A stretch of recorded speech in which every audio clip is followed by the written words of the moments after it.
Hello again to all of you. Our fun in learning never ends. This is what we have today.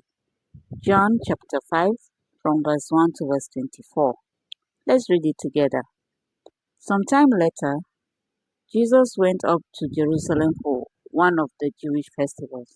Now, there is in Jerusalem near the sheep gate a pool, which in Aramaic is called Bethesda, and which is surrounded by 5 covered colonnades. Here, a great number of disabled people used to lie, the blind, the lame, the paralyzed. One who was there had been an invalid for 38 years. When Jesus saw him lying there and learned that he had been in this condition for a long time, he asked him, "Do you want to get well?"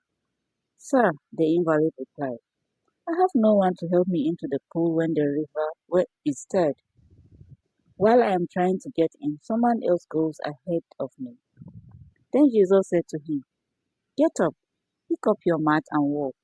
At once, the man was cured. He picked up his mat and walked.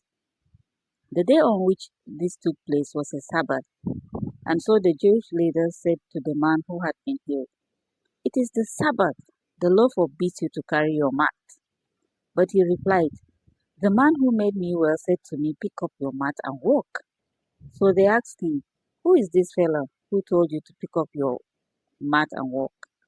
The man who was healed had no idea who it was, for Jesus had slipped away into the crowd that was there. Later, Jesus found him at the temple and said to him, "See, you are well again. Stop sinning or something worse may happen to you."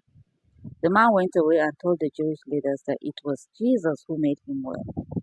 So, because Jesus was doing these things on the Sabbath, the Jewish leaders began to persecute him. In his defense, Jesus said to them, "My Father is always at his work to this very day, and I too am working."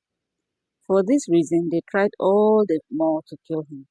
Not only was he breaking the Sabbath, but he was even calling God his own Father, making himself equal with God.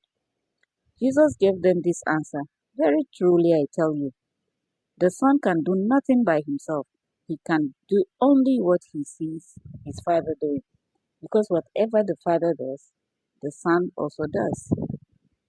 For the Father loves the Son and shows him all he does. Yes, and he will show him even greater works than this, so that you will be amazed. For just as the Father raises the dead and gives them life, even so the Son gives life to whom he is pleased to give it. Moreover, the Father judges